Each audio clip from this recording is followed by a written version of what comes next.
Bienvenidos a 360 grados, una visión global de la noticia, un espacio para debatir sobre todo lo que sucede en Colombia y en el mundo. Y hoy arrancaremos y dedicaremos toda esta emisión a debatir sobre cómo le fue al Congreso en los 11 meses de legislatura que cerraron el día de hoy, y donde se aprobaron un poco más de 70 proyectos de ley, especialmente en el tema social.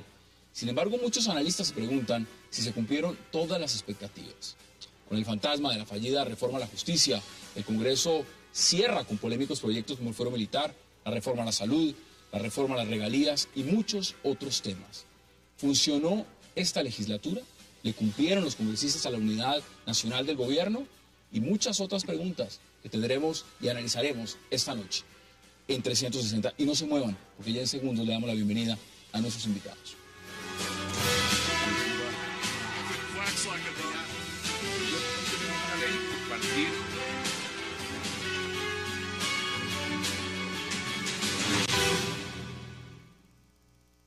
Compra un Samsung Smart TV y regala a papá sus juguetes favoritos. Por cada 500.000 pesos tienes una boleta para participar en el sorteo de 4 Mini Cooper. Además, reclama una tarjeta Pareja Suerte con la que te podrás llevar más de 1.000 premios.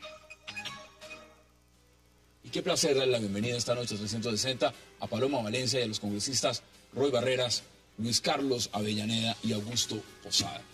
Señores, qué placer, Paloma. Gracias por aceptar la invitación. Muchísimas gracias por la invitación. Bueno, senador, hoy empiezo con usted por razones obvias. Termina su periodo como presidente del Congreso, pero empieza y continúa otro periodo legislativo como senador. Y el balance, en su opinión, ¿cómo fue? ¿Cómo le fue en esta legislatura? Le voy a dar no la opinión mía, sino la opinión que acaba de expresar el presidente Santos hace un par de horas. La legislatura más eficiente de sus 3 años de gobierno. Se quedó corto en las cifras. 174 proyectos de ley, y no cualquier proyecto de ley.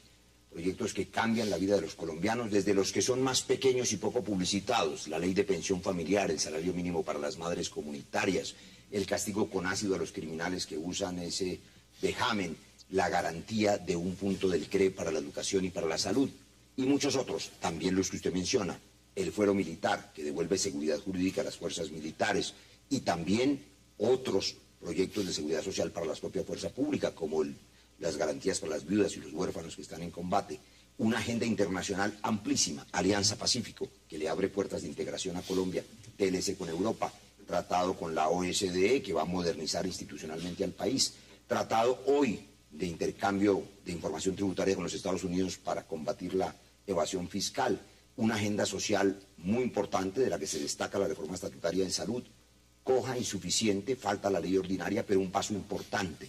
Ya hablaremos de ello. Vamos a coger puntos por puntos. Y por supuesto, esa agenda que contiene otros elementos, la que más me hace feliz, la ley que permite la creación de la Agencia de Seguridad Vial para proteger más de 5.000 colombianos víctimas de accidentes de tránsito, es verdaderamente novedosa en Colombia porque son víctimas prevenibles y son todas ellas inocentes. Una agenda económica que tiene la economía nacional, Hassan, con cifras todas positivas.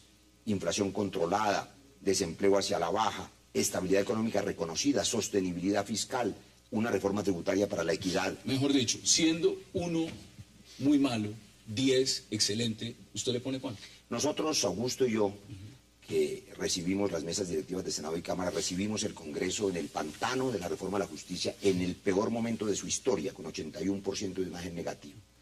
Hoy hemos cumplido la tarea, no nos rajamos en ninguna materia, Bueno, toda la agenda fue aprobada. Vamos a ver, Paloma, usted es tan optimista, pero contésteme, 1 muy malo, 10 excelente. 9.5. 9.5. Y ahora le digo en qué me rajé en esos puntos 5. Ya vamos a tener tiempo para debatirlo. Paloma, bienvenida. ¿Y usted es tan optimista? No, yo creo que fue una legislatura interesante donde se aprobaron algunos temas que son prioritarios, pero nuevamente creo que el Congreso sigue sin responder las grandes preguntas que tiene el país. Nosotros como colombianos seguimos esperando una reforma a la justicia que solucione un problema que el país ya no resiste más. El tema de la impunidad. Hoy que salió esa encuesta tan buena de cifras y conceptos, donde 39.000 secuestros, de los cuales solamente se procesó el 6%. Eso pues eso habla de un problema estructural en la justicia colombiana que yo creo que no puede seguir no ejercitándose.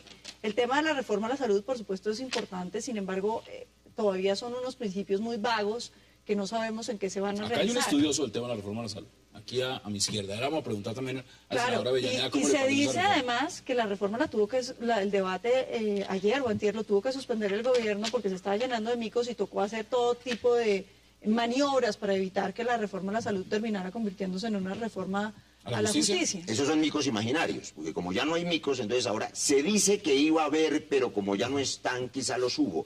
Buena manera de Como lo legitimar. de la reforma carcelaria, senador, también lo publicaron todos los medios, donde se quería incluir algunos Coartar la libertad de prensa. Bueno, están pidiendo el artículo. Ahora, yo también le pregunto, representante, porque pues a usted le tocó el otro lado, a usted le tocó en la Cámara, le tocó un periodo, y se lo pregunto de una vez, repite, ¿le gustó estar ahí en la presidencia?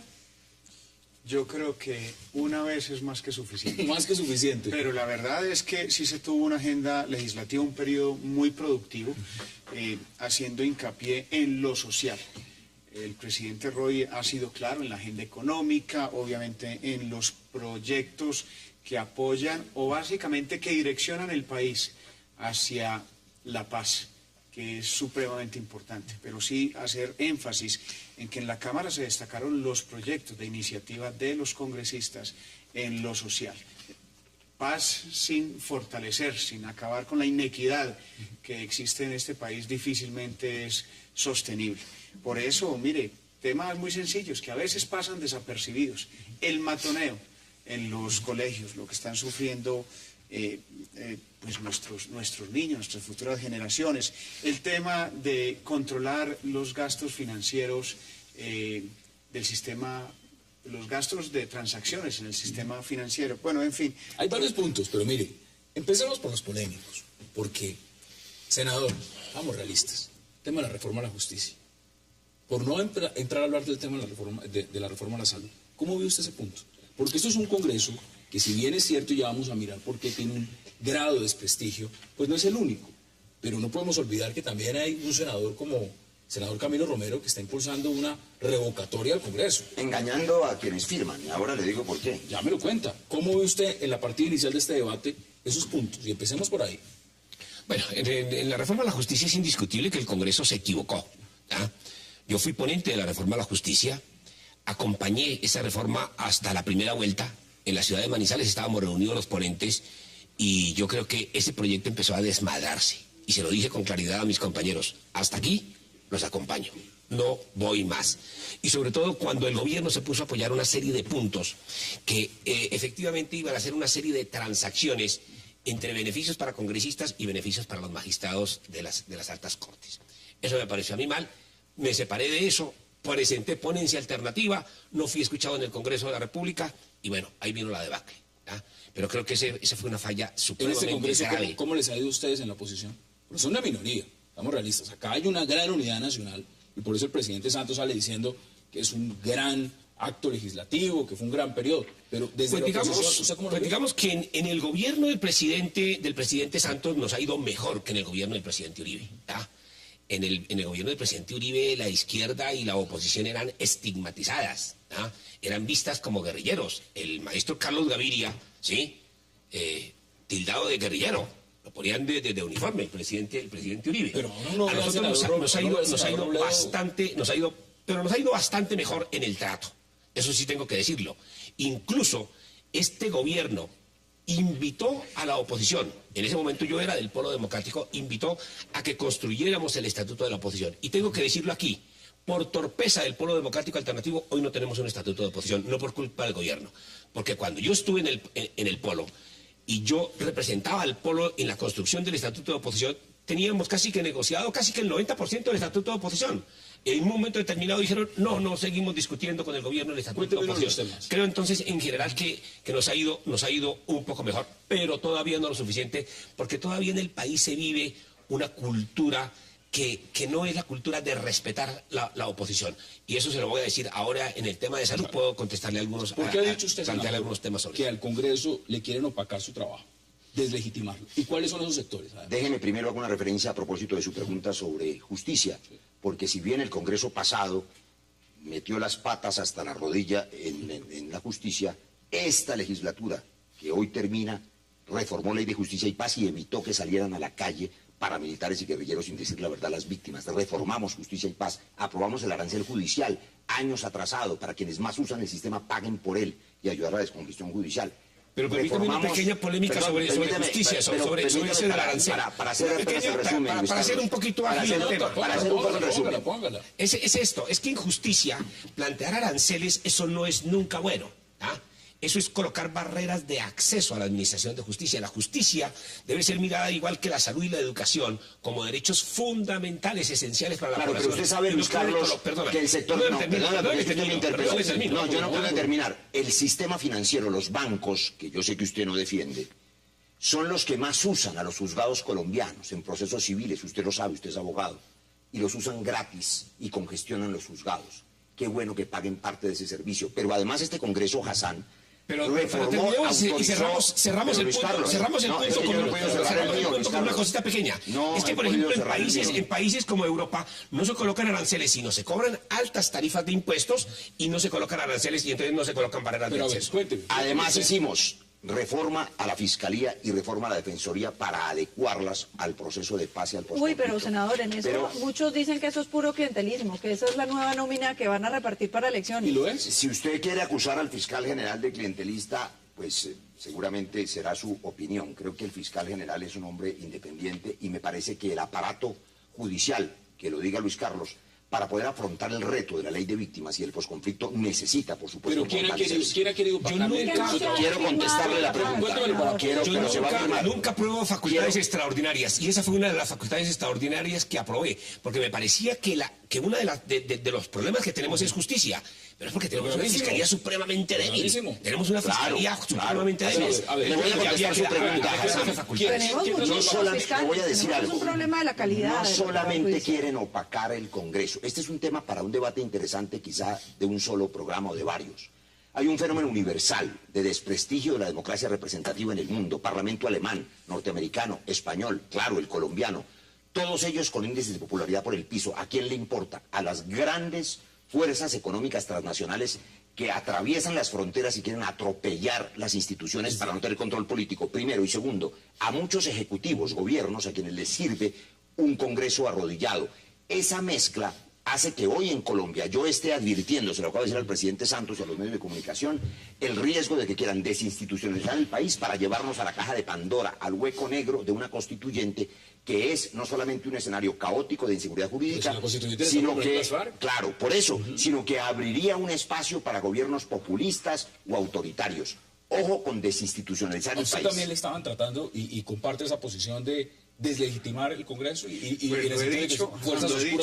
he dicho en varias ocasiones aquí y una crítica de alguna manera constructiva a los medios es que se pretende sacrificar una institución y un país por un titular de prensa y eso tiene unos grandes una grande incidencia. Pero la reforma en la Constitución no es un titular de prensa, sí, es una realidad. Pero qué bueno que la crítica a nuestro año augusto sea la del año anterior. Debe ser que no encuentran en este año críticas. Si usted me permite, y ahí lo digo de manera, pues, tratando de ser muy imparcial en esto, porque lo que nosotros no podemos permitir en el país es desinstitucionalizarlo. ¿Qué es lo que está sucediendo? ¿Para qué? Para lo que se mencionó anteriormente. Pues para poder tomar decisiones de manera muy fácil, para arrodillar el poder. Paloma lo decía ahora, antes de que iniciáramos el programa, 14 millones de colombianos son los que soportan la institucionalidad del Congreso de la República y pues usted puede ver los índices, aunque han mejorado pero mire, de esos 14 millones que soportan, tenemos senadores como el senador Merlán. Tenemos también senadores. Yo creo que el problema es el reflejo de Colombia. No se puede generalizar. Es el reflejo de Colombia. Pero mire, es el reflejo de Colombia. Hay Merlanos en Colombia, hay Piedad Córdobas en Colombia, hay Robledos en Colombia. Democrática, yo creo que el problema del Congreso no es simplemente los poderes transnacionales que quieren sabotear el Congreso. Yo creo que esa teoría conspirativa pues funciona en algunos casos, pero no es la realidad. La verdad es que el problema de los congresos, como muchas instituciones del momento político que nos ha tocado vivir, es que han ido quedando sin poder. y sin poder quiero decir, no logran hacer lo que la gente espera que hagan. Colombia sigue a la espera de un marco institucional y legal que le permita salir adelante. Entonces, si usted ve que se hacen una cantidad de reformas que después no sirven para nada, decir que se aprueban 170 leyes, pues es que a mí me parece que es casi como risible. Ahí sí como diría uno de los miembros del Congreso, ¿quién se las lee? Y eso acumula...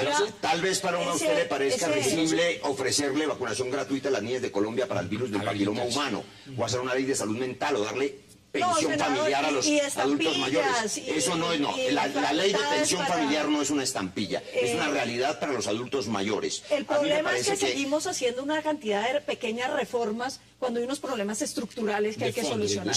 Yo lo que creo es que los congresos en general se están equivocando en la manera de creer que uno arregla las cosas poniéndole curas a unos problemas que necesitan unas reformas estructurales que no ¿Le parece poco estructural, Paloma, la reforma a las regalías que permitió redistribuir las riquezas del petróleo entre todos los colombianos? Tengo que hacer la primera pausa. Ningún gobierno se había atrevido a hacerle y este Congreso. Vamos a la primera pausa y ya regresamos.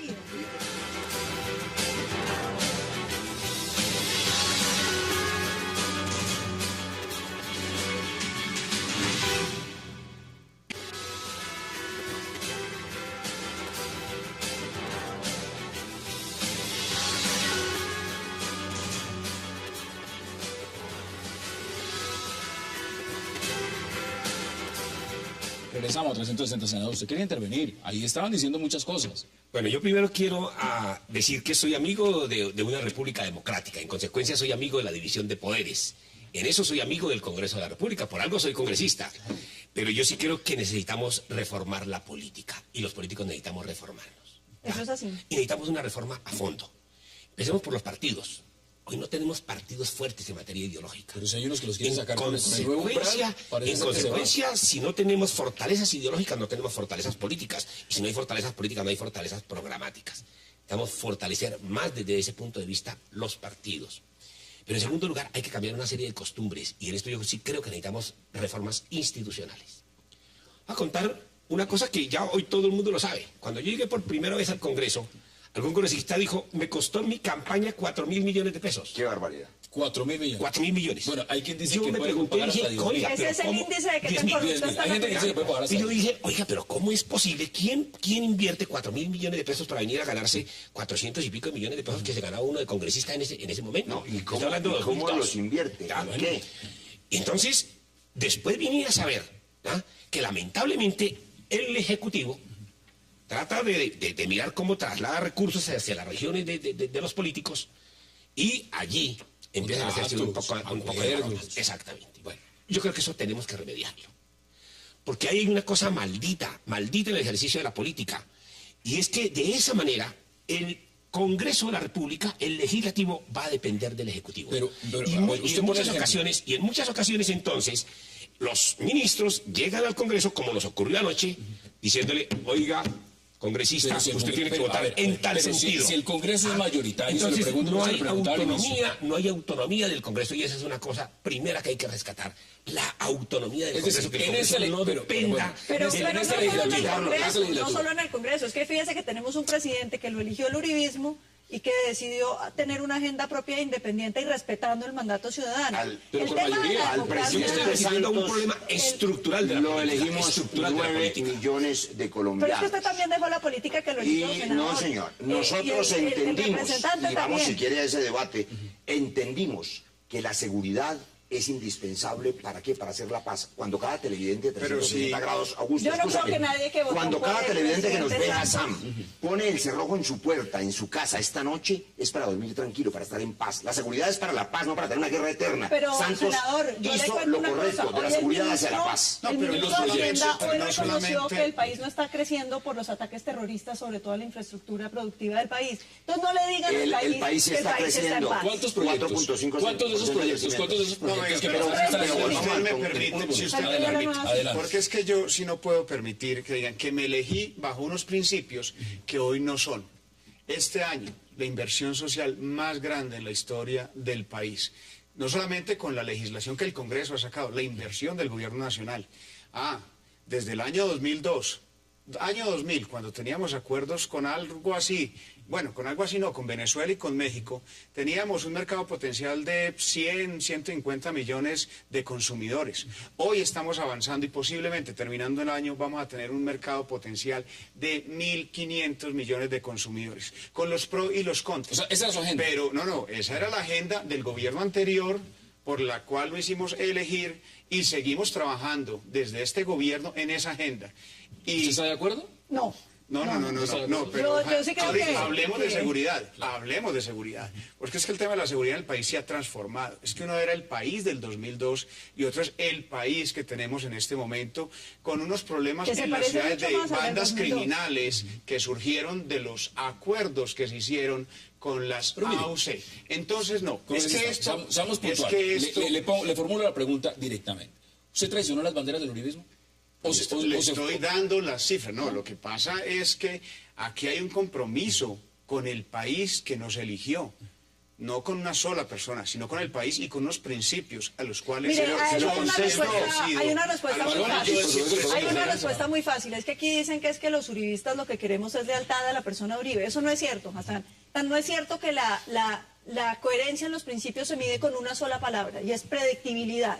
La capacidad que usted tiene de saber qué iba a pasar en este gobierno se destruyó completamente porque se alejaron de los principios que los eligieron. Pero Y tiene este mayoría. es un Congreso que además se quedó con Santos, y la pregunta es por qué se quedó con Santos. Yo le voy a decir por qué. ¿Será Eso es lo que acaso un tema más bien de clientelismo? Yo le voy a decir por qué. Ya explicamos que la seguridad es para hacer la paz y no para hacer la guerra eterna. Pero usted está preguntando si se Pero es que la traicionaron los seguridad no principios está del bien. uribismo, Sí, eso Paloma. pregunto. Paloma, Le voy a contestar en palabras del presidente Uribe, a quien le tengo un respeto y un afecto inmenso y gratitud por lo que hizo por el país. Sin él no estaríamos haciendo la paz. Dijo el presidente Uribe en el 2002, usted se acordará si andaba en esa época apoyando al presidente Uribe como lo estábamos haciendo nosotros. Yo lo he apoyado siempre. El presidente Uribe dijo, quiero que los grupos armados ilegales se desmovilicen para que hagan política sin armas y sin que los asesinen. Cierro comillas. Es eso lo que estamos haciendo ahora, lo que el presidente Sí, Uribe pero, pidió. senador, Él cambió de usted no- opinión, Las- nosotros uno no. no Bueno, puede- las FARC están uno diciendo no que van a puede- hacer política, pero están diciendo que no van a entregar las armas. No, A ver, no Hassan, solamente eso, pero uno no las puede... entregan, Uno no si no puede las Otra visión sobre ese descontextualizar. tema. paz. Uno no puede Otra descontextualizar. visión diferente. Otra visión diferente. Yo creo que el presidente Santos ha sido fiel a la doctrina de Uribe en varios puntos. ¿Ya? En varios puntos. En sus 3 huevitos famosos. En lo que sí se le abrió fue a la visión de obtener la paz. Porque a Uribe yo sí lo conocí siempre queriendo buscar la pax romana. ¿Ah? Es decir, la paz vía derrotando al otro militarmente. ¿Ah? Y yo no creo en esa vía. ¿Ah? Esa vía de la derrota militar yo la vengo escuchando desde que era adolescente. ¿Ah? Pues yo vengo Valencia escuchándola Tobar, de la Valencia voz de Tobar, su- desde que era Valencia chiquita. Tobar decía, ya vamos a acabar con la guerrilla, no sé qué, si se Veo cuándo, que si nos se vamos cuándo. acercando. No, Porque es que en eso estamos, aquí en eso estamos cerca, en eso pero estamos es que cerca. En lo último ¿Ah? sí no estamos cerca. Porque En eso, el mismo pero presidente Uribe se ha déjenme demostrado terminar el buscó planteamiento. negociaciones de igual manera. Con mire, el grupo Uribe. Déjenme terminar el planteamiento. Yo, desde que escuché al presidente Santos el día de su posesión, yo dije, este presidente puede llegar a conquistar la paz. Y empecé a pelear con el pueblo por eso. ¿Ah? Porque a mí se nos dijo, eso es Uribe. Y ahí había una apertura importante. Yo creo que eso es Yo una gran mentira. a este gobierno lo he apoyado en eso. He Eso es apoyado una todo el gran mentira, proyecto decirle de al paz. país que negociar con las FARC Apoyé es la a paz. Roy Barreras en su proyecto de acto legislativo. El marco para la paz. Marco constitucional para la paz lo hemos apoyado y estamos Pero usted apostándole a eso. es un senador, Nosotros usted es un no senador. podemos seguir matando entre los colombianos. Usted está en la oposición. Usted está en Desde la oposición. Desde la oposición. Aquí está quien hasta el día de hoy ejercía la función de presidente. Hasta del el 20 Senado. de julio. Hasta el 20 de julio, 20 de julio, tiene toda razón. Hasta el 20 de julio, la función de presidente del Congreso. Presidente del Senado, además, donde usted legisla. Si tuviera que calificar el manejo que le dio a la agenda legislativa del senador Barreras, 1 siendo muy malo, 10 siendo excelente, ¿cuánto le pone? No, yo digo que la agenda se raja. La agenda. La agenda se raja, Oye, pero no por las razones la que dijo agenda. Paloma. Le voy a plantear por qué. Porque estando de acuerdo con la afirmación de Paloma de que no hemos hecho las reformas estructurales que necesita el país Para mí las reformas son de diferente calado. ¿Cuáles son las reformas? Déjeme decirle. Déjeme decirle cuáles son las reformas que no hemos hecho. Califique la gestión. ¿Cuáles son? Ya te lo voy a calificar.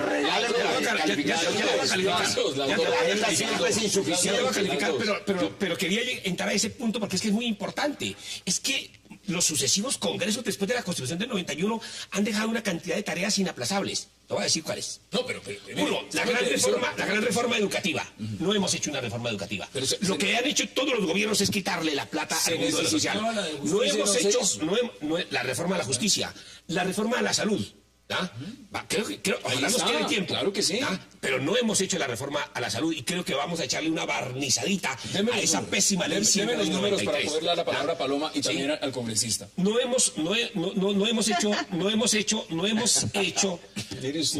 hecho la reforma al territorio, no hemos reformado el país territorialmente. Senador. Bueno, sí, pero mire, senador, venga porque tenemos que avanzar. No se han hecho estas grandes reformas estructurales. Y en lo social seguimos en lo mismo. Allá yo sí le doy la palabra.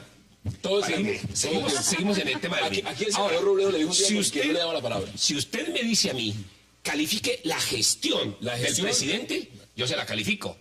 Póngame. Yo le digo al presidente, bueno, de 1 a 10. Siendo muy malo, 10 excelente. Yo le digo que saca 6. ¿Y en la agenda legislativa? En la agenda legislativa no, en la agenda legislativa el Congreso se raja. Qué tacaño Luis Carlos, qué tacaño Luis Carlos. Gracias a Dios no invitaron a la doctora Albaluz Pinilla aquí para calificar la Cámara. Qué tacaño Luis Carlos. Internamente podemos llamar. Pero sabe una cosa. Nadie niega las reformas estructurales que necesita el país. Pero también decir que la agenda que logramos sacar adelante, hablemos de las iniciativas de los congresistas que sean inferiores a lo que espera el país, yo eso sí no lo creo. ¿Cuántos años llevaban buscando las madres comunitarias que se les reconociera un salario? Y ahí está. Y tuvimos que legislar por presión de la Corte. Si la Corte no saca la sentencia, el Congreso no saca eso. 2 años más para hacerlo. No, señor. Vea, si yo no he peleado desde el 2002, desde el presidente lo venía peleando. Nunca.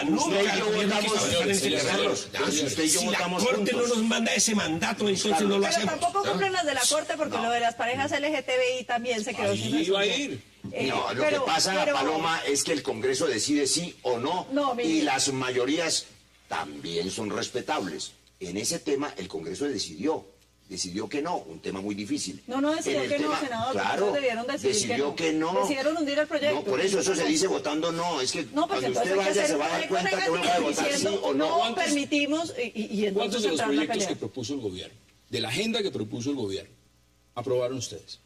El Congreso propuso más de, le voy a dar la cifra exacta, 269 proyectos en total entre los parlamentarios y los del gobierno. Se aprobaron 147, 110. No, le voy a poner un ejemplo porque sé dónde va su pregunta, que Luis Carlos la mencionaba a propósito de autonomía. Hoy, a las 10 de la mañana, la mesa directiva decidió no ascender al general Patiño. Y claro, el gobierno, sabiendo que ese es un general que tiene mucho mérito, quería que se le ascendiera. Nos mantuvimos en la decisión porque había que respetar la ley y el reglamento. ¿Sabe quién hizo ese reglamento y esa modificación?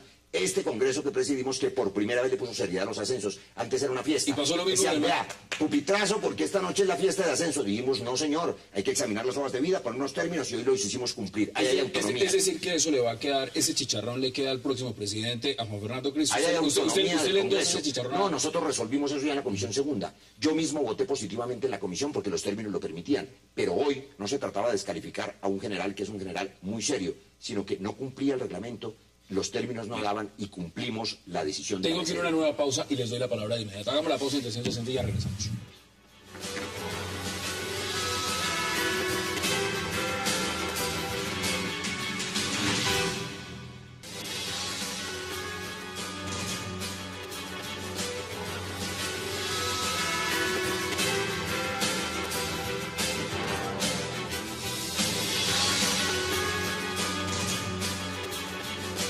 Regresamos a 360. Mire, Paloma, hay muchos temas. Si nos ponemos a hablar de los puntuales, pues a todo el mundo le interesa el tema de la reforma a la salud, que lo quiero tocar, pero antes quiero que miremos una perspectiva real, y es el Congreso y el proceso de paz, porque ahí hay un punto enfático. El senador Roy Barreras fue a Cuba han hablado mucho del proceso de lo que significa la participación política de FARC. ¿Cómo ve usted el rol de este Congreso en esta legislatura frente al proceso de paz en La Habana? No, yo creo que tanto el gobierno como el Congreso se están equivocando radicalmente. Yo creo que el tema de las FARC no es comparable a una lucha insurgente. Cuando uno ya media el terrorismo, el narcotráfico de por medio, uno no puede considerar que haya una lucha insurgente ni puede considerar que eso represente en algo la población colombiana. No pueden volverse los ideólogos de la defensa de la equidad quienes han venido asesinando a los colombianos, quienes han venido usando las páginas del libro El Capital de Marx para envolver cocaína, Hassan, porque eso es lo que han venido haciendo. Y lo único que han sembrado son minas antipersonales para arrancarle las piernas a los campesinos colombianos. Entonces, que nos vengan a decir ahora que es que la solución de Colombia es la participación política de quienes han estado cometiendo semejantes crímenes, pues es una afrenta contra todos los colombianos que han venido obedeciendo la ley. Y se lo digo en dos sentidos. Primero, porque las víctimas no merecen ese trato. Y segundo, porque eso le hace un daño al porvenir de Colombia. Todos los demás grupos alzados en armas van a incrementar su violencia. Otros 50 años para que les den el mismo tratamiento. Permítame, muy corto, porque aquí el especialista es usted. Dos cosas. Yo critiqué la ida de los congresistas a Cuba. Yo siento que primero se firma la paz y luego esos resultados se discuten en el Congreso, las reformas que se quieran. Quieren constituyente. Pero porque no prometí no interrumpir al presidente del Congreso. Pero segundo, a ver, es que tengamos coherencia en el discurso. Y es que Ralito, ¿qué fue? No, senador, ahí no hay representación política. Y es que acaso... Tenga coherencia. Que no tenían representación política, tenían una bancada de congresistas financiados para políticos. 40% de los congresistas, 40%. Votaron por mandato del presidente Uribe, votando por el mandato del presidente Uribe. Tengamos coherencia. Y yo creo que eso sí es falta. Y no están en la cárcel los representantes, yo le pregunto, ¿no están en la cárcel? Porque es un hombre que también nos tiene donde estamos hoy. Y por eso es que estamos hablando de paz. Porque el presidente Uribe creyó, o al menos pues eso es lo que yo entendí desde el Congreso cuando estaba defendiendo su gobierno y el de presidente. Es que obviamente hay que fortalecer la seguridad, pero hay que abrir las puertas y las opciones. Y eso sucedió. Entonces, él lo intentó. Hassan, pero yo iba a intervenir. Mire, primero, un reconocimiento. Luis Carlos Avellaneda, uno de los senadores más serios de Colombia. Un reconocimiento a Paloma, con quien no estoy de acuerdo en absoluto. Una mujer valerosa, porque decir eso significa tener amor patrio y ser capaz de arriesgar inclusive la vida. Le reconozco su coraje. Sobre la paz, Hassan.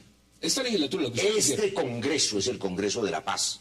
Aprobó la ley de víctimas, 50 años sin mirar atrás a las víctimas. Luego aprobamos el marco para la paz, para intentar ponerle límites a una negociación. ¿No? Claro, los que mienten o los que no lo conocen, ¿sabe cuál fue la impunidad? Le voy a poner un ejemplo de impunidad que fue necesaria en su momento. Entonces el procurador está diciendo mentiras. Le voy a decir esto. Cuando se desmovilizó el M-19 hubo cero verdad, cero justicia y cero reparación. Y sin embargo ese proceso fue útil para Colombia. ¿Sabe quién aprobó ese indulto? El senador Álvaro Uribe. Yo sí le voy a contestar eso, senador. El senador Álvaro Uribe. En cambio, el marco para la paz. No es comparable el país que le dio el indulto al M-19 con el país de hoy en día. Ah, no, porque se tomaron para la justicia y mataron a toda la Corte Suprema. Señor, entre otras cosas, porque no se había hecho la negociación de los paramilitares, ni se había traído la justicia. ¿Le parece poco terrorismo la toma del Palacio de Justicia, que además fue financiada por la mafia Pablo Escobar? Ese es el tema. En esta legislatura, déjeme decir una cosa, porque el Congreso de la Paz tiene derecho a contarlo. No solamente abrimos la avenida constitucional del marco para la paz, que implica que los máximos responsables de crímenes atroces paguen por sus crímenes, no hay impunidad, sino que 19 mesas regionales de paz fueron hechas por todo el país. 3.000 opiniones de colombianos y colombianas fueron entregadas en La Habana, exigiendo que reconozcan a las víctimas. Las FARC son víctimas. Por el tema del viaje, por una razón puntual. Se sabe que el próximo Congreso, dependiendo de cómo pueda cambiar el panorama electoral y por supuesto la decisión de los colombianos que desean votar, la posición del Congreso frente a la negociación en La Habana. Usted ha dicho, este es un Congreso de paz. ¿Eso qué significa? ¿Que el próximo Congreso puede ser un Congreso de guerra? Depende de lo que decidan los colombianos. Hay seguramente una apuesta política. Nosotros en el partido de la U, el partido de gobierno, invitaremos a los colombianos a apostarle a la paz con seguridad, con firmeza. Sé que la izquierda, y lo digo para progresistas, una bancada, Luis Carlos, que yo reconocí mucho antes que otros lo hicieran, como usted recuerda, y lo invité a la banca, a la mesa de voceros como bancada progresista. También le apuestan a la paz. y por supuesto habrá otros que creen que hay que seguir en la guerra eterna. No, Los es colombianos que yo creo que decidirán. eso es una... Pero mira, Eso es una cosa buena de este gobierno que yo se la tengo que reconocer es que el propio presidente de la República fuera al Congreso a radicar el proyecto de ley de víctimas. Porque la ley 975 en el pasado gobierno dejó borradas a las víctimas. Borradas, absolutamente borradas. Es decir, ¿Ah? usted Incluso el propio presidente Uribe se encargó de hundir un proyecto que había a favor de las víctimas. A este gobierno, del presidente Santos, yo le reconozco ese gesto. Yo como oposición estuve apoyando la ley 1448, lo que es la ley 1448. Y el marco legal. También lo aprobé. Creo que tú fuiste ponente conmigo de la ley de víctimas. En ley de víctimas fui ponente. Sí, claro. Sí, señor, fui ponente. Y tuve diferencias con el gobierno. Y sigo manteniendo diferencias. Y hoy el gobierno me reconoce que en eso hay unas equivocaciones. Por ejemplo, no fuimos capaces, Roy, de haber colocado la reparación o la restitución administrativa de tierras. Hoy el gobierno me lo reconoce y estamos haciendo un proyecto para eso. Así es. Como en otras materias también nos equivocamos. ¿Ah? No va a haber, por ejemplo, reconocido a las BACRIM como organizaciones victimarias ahí. Y hoy tenemos una gran... Ahí yo tengo una diferencia. Usted se equivocaron en esta legislatura. Abre esa pregunta. Porque es que las BACRIM nos están revictimizando a la Claro, pero son delincuentes comunes. Entonces no podemos darles categoría política. No, pues es que ese es el tema. Mire que lo interesante del proceso de paz que le venden al país es que primero le ponen proceso de paz, lo cual es una gran mentira para los colombianos. Porque cuando se termine va a quedar suficiente violencia para que los colombianos sientan que no hubo ninguna mejoría. No, pero claro, entonces, le van a decir que es que ahora lo mata la delincuencia común, Hassan, y entonces vamos a tener que sentirnos asesinados un poquito menos. Pero la verdad de las cosas es que en un escenario, digamos, de irrespeto a la ley como el que vive Colombia, porque es un tema de que la gente no se convence de que hay que obedecer la ley, decirle a unos terroristas como los de las FARC que no tienen que cumplir la ley es desinstitucionalizar el país. Después usted con qué legitimidad le exige a la otra gente que cumpla la ley. Eso rompe la estructura fundamental y la esencia misma de lo que significa la ley. Este Congreso en eso, yo creo que en eso el Congreso... ¿Cuál ley? ¿A qué te refieres? La del asesinato, senador, que dice que usted no debe matar, excepto que si lo hace 50 años y el Estado no lo puede contener, entonces sí lo puede hacer. Pero es que la paz se hace con justicia transicional, que es diferente. La justicia transicional es un instrumento del mundo. ¿Ustedes califican la justicia transicional, Paloma? No, señor, lo que pasa es que la justicia transicional da para cualquier cosa, como lo ha dicho el fiscal, según la interpretación de él, resulta que si a usted lo condenan y no tiene que pagar un solo día de cárcel, eso es justicia. Eso no es justicia para mí. Mire, Hassan, decirle a Colombia que una Colombia sin guerrilla no va a ser una Colombia mejor, pues eso, perdóname, Paloma, pero no lo cree nadie. Claro que habrá más problemas. Por supuesto que seguiremos combatiendo los delincuentes en las calles, que es lo que más angustia a los ciudadanos de Colombia. Pero ¿sabe cuánto nos gastamos? 24 billones de pesos al año en una guerra inútil que no produce sino muertos. Hay que reorientar esos recursos hacia la seguridad ciudadana, urbana y hacia la gente. Usted presentó esa proposición. Que nos quita la plata para la educación. Acabo de recordar que el marco para la paz. Vamos por partes. Luis Carlos Avellaneda y yo firmamos una proposición de su autoría para que esa plata fuera a la gente. Vamos por partes. Para que vayan a los océanos. Tenemos otros temas. Mire, acá hay algo fundamental y es de lo más reciente. Tiene que ver con el tema de la reforma a la salud, que no lo quiero dejar pasar de lado. Porque si seguimos hablando del proceso de La Habana, se nos va todo el programa. ¿Cómo vio usted esa reforma? Ese proyecto, esa reforma y la función del gobierno frente a cambiar literalmente el sistema de salud en Colombia. Dos temas a mí me gustan. El sistema actual de intermediación colapsó. Ese no es el sistema que hace que la salud le llegue a los colombianos más necesitados. Con lo que aprobamos en el Congreso, me quedan dos dudas que deben ser resueltas, pues no solamente por el gobierno, sino en la reglamentación y en la ley ordinaria. Dos, la eliminación del POS. ¿Cómo vamos a financiar? Esas son respuestas que se tienen que dar. Y lo otro que me preocupa bastante, donde tenemos que fortalecer el Estado y los organismos de control, es que bajamos, pues básicamente entregamos unas autonomías a los niveles regionales. Muy complicado. Ahí hay corrupción. Es que no, aquí no es tratando de negar las realidades, pero siendo coherentes en esa situación del país. En esos dos aspectos, que se los manifesté bien al ministro de Salud, es donde creo que vamos a tener que actuar. Pero la ley estatutaria de la salud creo que nos abre un espacio para ese nuevo modelo y corregir lo que hoy ya no funciona. Voy a la pausa, pero ahí le pregunté primero al representante, porque yo creo que usted quiere apuntarle a muchos de los temas que él ha dicho, si eso es cierto o no es cierto. Vamos a la pausa y ya regresamos.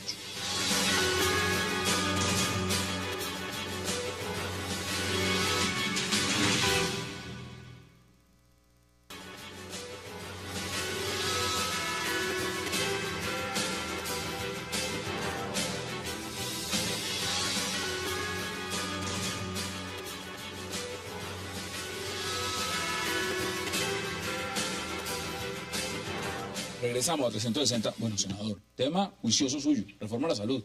¿Cómo lo ve usted? Que no me gusta. No me de lo que gusta. pasó legislativamente en el Congreso frente a ese tema. Lo que no me gusta es que el Congreso no hubiera sido capaz de acabar con las EPS, es decir, de acabar con el aseguramiento privado. Teníamos suficientes evidencias, porque escuchamos mucho a la Contralora General de la República, a la Procuraduría, teníamos muchas evidencias a través de la sentencia de la Corte de la T-760 sobre los grandes problemas estructurales que tiene la salud. La Corte nos había pedido que hiciéramos una reforma estructural. El presidente de la República dijo, la salud es un negocio y eso no puede continuar así. Y yo me había sentido fascinado. Retuiteé un día al presidente, la salud no puede ser un negocio. Y el ministro vino y dijo, vamos a acabar la intermediación financiera. Y yo, feliz. Dije, oiga, qué bueno. Creo que el presidente y el ministro le faltonearon al país. En ese punto. ¿Por qué se lo voy a decir? Porque las EPS van a quedar las mismas. Solamente le van a echar una maquilladita. ¿Cambia la fachada? Van a cambiar. Sí, exactamente. Van a quedar lo mismo. Voy a decir por qué queda lo mismo. Eso no está exactamente hoy en la estatutaria. Pero no nos dejaron a nosotros cambiar el modelo. Nosotros traíamos una proposición. ¿Quién nos dejó? La mayoría. La mayoría. Y el gobierno, sobre todo el gobierno. Pero déjenme terminar, porque si no, no puedo explicar por qué. Pero rápidamente. Traíamos una proposición, los 6 ponentes de Senado, de la Comisión Primera, diciendo, pasamos a un aseguramiento público, es decir, acabamos con las EPS. Bueno, pero déjame y termino. Es que el aseguramiento privado ha sido lo terrible que nos ha pasado en este país. No, pero se están robando cerca del 50% de los recursos de la salud, dicho en palabras de la Contralora. Han hecho del modelo de la salud, han hecho del modelo de la salud un verdadero paseo de la muerte en contra de los colombianos. A ver, deme un minuto, Luis Carlos, es que estamos en televisión. Deme un minuto. Mire, a ver, primero, quisimos, y así lo proclamamos, que la reforma estatutaria, que fue iniciativa del Congreso primero, por lo menos cumplirá 3 objetivos. Desaparecer las EPS como intermediarias, claro. Garantizar que el Estado pagara directamente a los hospitales de Colombia y que los colombianos supiéramos a qué plan de beneficios teníamos derecho, eliminando el no pos y el pos, por supuesto. ¿Qué se logró hoy como paso importante? Autonomía médica. Además, el plan de beneficios. ¿Qué quiere decir? Que cada televidente, cada ciudadano, ahora el médico le va a recetar lo que necesita y no lo que la EPS le obligaba a recetar.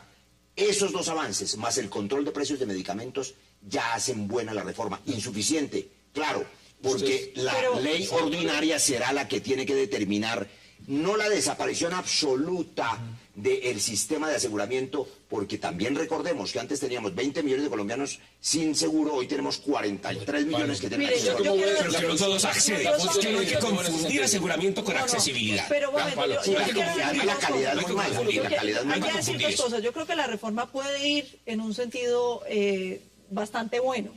Yo no estoy de acuerdo con que la salud sea pública.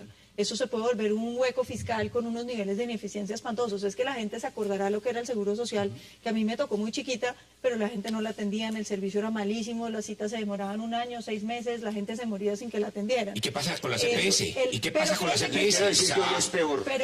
Exactamente, no es peor. exactamente, claro que sí es peor. Las EPS deben subsidiar. Yo creo que el tema es, yo le veo dos situaciones. Una, que uno tiene que tener un aseguramiento privado, y tiene que lograr que no haya unas ganancias excesivas y que haya un control, digamos, porque no puede volverse un negocio simplemente lucrativo. Tiene que haber una obligación de reinversión. Pero eso lo quita la tentación de que ahora el Estado es el que va a pagar, digamos, el que va a administrar los fondos, y eso va a generar unas economías de escala que son interesantes. Vamos avanzando. El tema que me parece preocupante es la confianza que tiene el ministro Gaviria, que es un hombre muy inteligente, en términos de que la descentralización de ciertas funciones va a convenirle al país. Por ejemplo, el hecho de que hoy en día sean los secretarios de salud los que vayan a nombrar a los gerentes de los hospitales, pues en principio a uno le sonaría bien, pero uno conociendo ya la estructura política y clientelista de este país, pues entonces en lo que va a terminar es que el secretario nombra al gerente, al director del hospital, que se roba el hospital, y después el gobernador y el Mire, alcalde la dicen, ¿qué preconcepción cosa? en eso la acompaño parcialmente. Luis Carlos, yo sé por qué parcialmente, porque resulta que la preconcepción según la cual descentralizar y regionalizar es sinónimo de corrupción va en contravía de una evidencia. El centralismo privatizador hoy de las EPS, la mayoría de ellas, es lo que genera la corrupción y una intermediación perversa. Vamos a otro punto. Pero déjeme decir una cosa fundamental de esta reforma. Nosotros tenemos que recuperar la responsabilidad del Estado en la atención primaria en salud, en la prevención de la enfermedad y la promoción de la salud. Nadie lo está haciendo hoy, es obligación del Estado. Otro de los temas fundamentales de esta legislatura fue el foro militar. ¿Cómo le fue en el foro militar? ¿Cómo sintió usted que fue el debate? Y por supuesto, quienes están diciendo, empezando por Human Rights Watch, la ONU, que aquí lo que se aprobó es un alto grado de impunidad. Pues ahí, en el debate que se dio en la Cámara, yo creo que quedaron resueltas esas dudas. Quedaron resueltas en el articulado, donde aquí no se está entregando una patente precisamente para la violación de los derechos humanos, el derecho internacional humanitario, porque es que Colombia ha suscrito acuerdos internacionales, se ha comprometido con la comunidad internacional precisamente para que eso no suceda. Ese cuento de que los falsos positivos, entre comillas, pues van a ser juzgados por la justicia penal militar, eso es totalmente falso. ¿Usted quedó satisfecho con lo que se aprobó? Yo quedé muy satisfecho, porque había y sentíamos en el Congreso, las mayorías del Congreso, que teníamos que entregarle seguridad jurídica a esos héroes de la patria. Así de sencillo, sin querer decir que hay manzanas podridas, que hay manzanas podridas, sin querer decir eso. Pero la gran mayoría están necesitando precisamente esa seguridad jurídica que en otros años se le negó a las Fuerzas Armadas. Senador, no, yo en ese punto no estoy de acuerdo, creo que no voy a estar de acuerdo con mis tres contertulios. ¿Por qué? Porque yo soy amigo del Foro Penal Militar, pero yo creo que lo que teníamos en Foro Penal Militar, es decir, que los militares en servicio activo sean juzgados por los delitos que cometen en su actividad militar, vayan a la justicia penal militar, yo estoy hasta ahí de acuerdo. Y teníamos unos muy buenos desarrollos jurisprudenciales, además, para ese tema. ¿Qué es lo que ha hecho la reforma constitucional y ahora la reforma de la ley estatutaria? Ampliar ese fuero, ¿ya?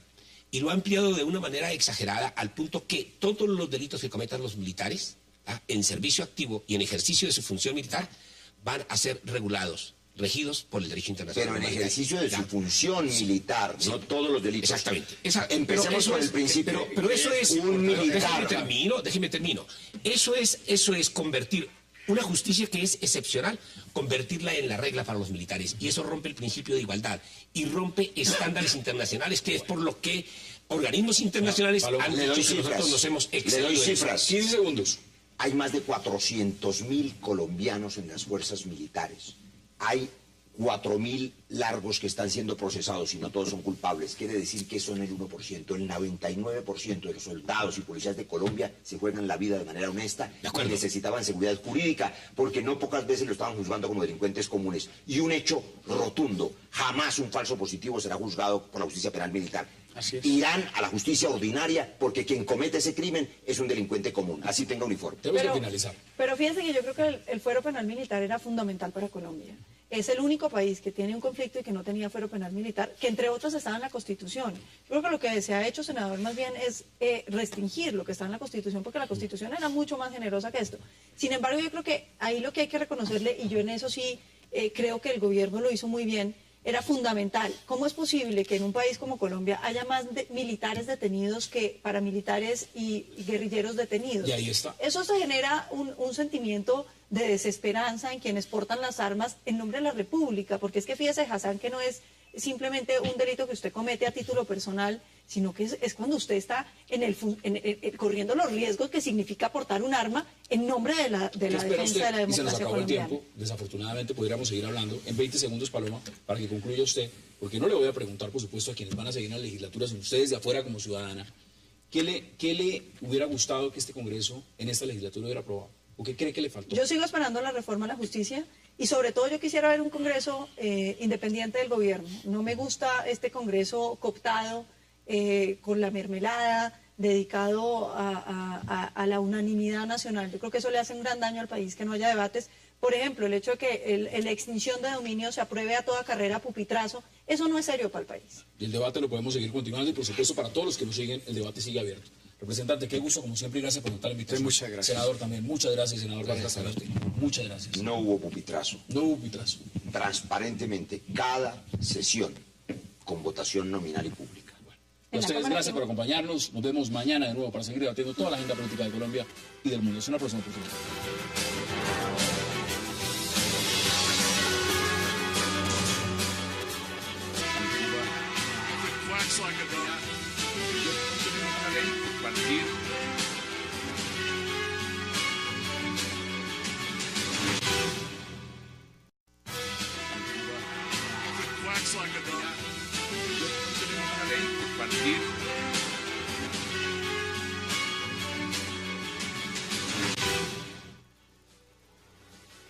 Bienvenidos a 360 grados, una visión global de la noticia, un espacio para debatir sobre todo lo que sucede en Colombia y en el mundo. Y hoy arrancaremos y dedicaremos toda esta emisión a debatir sobre cómo le fue al Congreso en los 11 meses de legislatura que cerraron el día de hoy, y donde se aprobaron un poco más de 70 proyectos de ley, especialmente en el tema social. Sin embargo, muchos analistas se preguntan si se cumplieron todas las expectativas. Con el fantasma de la fallida reforma a la justicia, el Congreso cierra con polémicos proyectos como el fuero militar, la reforma a la salud, la reforma a las regalías y muchos otros temas. ¿Funcionó esta legislatura? ¿Le cumplieron los congresistas a la unidad nacional del gobierno? Y muchas otras preguntas que tendremos y analizaremos esta noche en 360. Y no se muevan, porque ya en segundos le damos la bienvenida a nuestros invitados.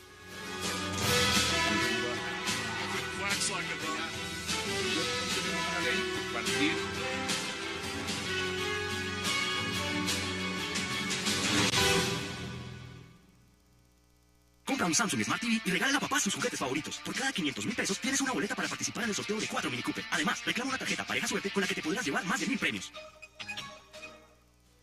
Y qué placer darle la bienvenida esta noche a 360 a Paloma Valencia y a los congresistas Roy Barreras, Luis Carlos Avellaneda y Augusto Posada. Señores, qué placer, Paloma. Gracias por aceptar la invitación. Es Muchísimas verdaderamente gracias un por la gusto. invitación. Bueno, senador, hoy empiezo con usted por razones obvias. Termina su periodo como presidente del Congreso, pero empieza y continúa otro periodo legislativo como senador. Y el balance, en su opinión, ¿cómo fue? ¿Cómo le fue en esta legislatura? Le voy a dar no la opinión mía, sino la opinión que acaba de expresar el presidente Santos hace un par de horas. La legislatura más eficiente de sus 3 años de gobierno. Se quedó corto en las cifras. 174 proyectos de ley, y no cualquier proyecto de ley. Proyectos que cambian la vida de los colombianos, desde los que son más pequeños y poco publicitados, la ley de pensión familiar, el salario mínimo para las madres comunitarias, el castigo con ácido a los criminales que usan ese vejamen, la garantía de un punto del CRE para la educación y para la salud, y muchos otros, también los que usted menciona, el fuero militar, que devuelve seguridad jurídica a las fuerzas militares. La reforma a la salud. Aquí a mi izquierda. Ahora vamos a preguntar también al Claro, senador Avellaneda cómo y le se parece esa dice reforma. además que la reforma el debate ayer o antier lo tuvo que suspender el gobierno porque se estaba llenando de micos y tocó hacer todo tipo de maniobras para evitar que la reforma a la salud terminara convirtiéndose en una reforma ¿A la a la justicia? justicia. Esos son micos imaginarios, porque como ya no hay micos, entonces ahora se dice que iba a haber, pero como ya no están, quizá los hubo. Buena manera de Como lo legitimar. de la reforma carcelaria, senador, también lo publicaron todos los medios, donde se quería incluir algunos Coartar la libertad de prensa. Bueno, están pidiendo el artículo. Ahora, yo también le pregunto, representante, porque pues a usted le tocó el otro lado, se le tocó en la Cámara, y le tocó un periodo, y se lo pregunto de una vez, repite, ¿le gustó estar ahí en la presidencia? Yo creo que una vez es más que suficiente. Más que suficiente. Pero la verdad es que sí se tuvo una agenda legislativa, un periodo muy productivo, haciendo hincapié en lo social. El presidente Roy ha sido claro en la agenda económica, obviamente en los proyectos que apoyan o básicamente que direccionan el país hacia la paz, que es supremamente importante, pero sí hacer énfasis en que en la Cámara se destacaron los proyectos de iniciativa de los congresistas. Recibimos las mesas directivas de Senado y Cámara, recibimos el Congreso en el pantano de la reforma a la justicia en el peor momento de su historia, con 81% de imagen negativa. Hoy hemos cumplido la tarea, no nos rajamos en ninguna materia, Bueno, toda la agenda fue aprobada. Vamos a ver, Paloma, usted es tan optimista. Pero contésteme. 1, muy malo. 10, excelente. 9.5. 9.5. Y ahora le digo en qué me rajé en esos puntos 5. Ya vamos a tener tiempo para debatirlo. Paloma, bienvenida. ¿Y usted es tan optimista? ¿Se lo No, ve yo igual? creo que fue una legislatura interesante donde se aprobaron algunos temas que son prioritarios, pero nuevamente creo que el Congreso sigue sin responder las grandes preguntas que tiene el país. Nosotros como colombianos seguimos esperando una reforma a la justicia que solucione un problema que el país ya no resiste más. El tema de la impunidad. Hoy que salió esa encuesta tan buena de cifras y conceptos, donde 39.000 secuestros, de los cuales solamente se procesó el 6%. Eso habla de un problema estructural en la justicia colombiana que yo creo que no puede seguir no ejercitándose.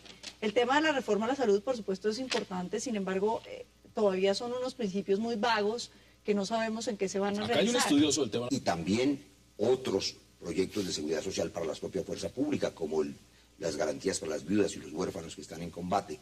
Una agenda internacional amplísima, Alianza Pacífico, que le abre puertas de integración a Colombia, TLC con Europa, tratado con la OSDE, que va a modernizar institucionalmente al país, tratado hoy de intercambio de información tributaria con los Estados Unidos para combatir la evasión fiscal, una agenda social muy importante de la que se destaca la reforma estatutaria en salud, coja, insuficiente, falta la ley ordinaria, pero un paso importante.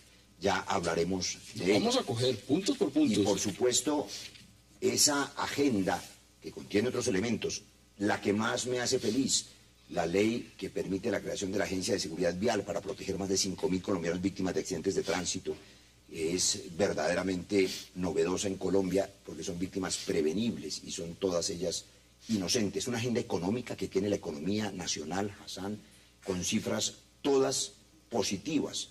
Inflación controlada, desempleo hacia la baja, estabilidad económica reconocida, sostenibilidad fiscal, una reforma tributaria para la equidad. Mejor dicho, siendo 1 muy malo, 10 excelente, ¿usted le pone cuánto? Nosotros, Augusto y yo, que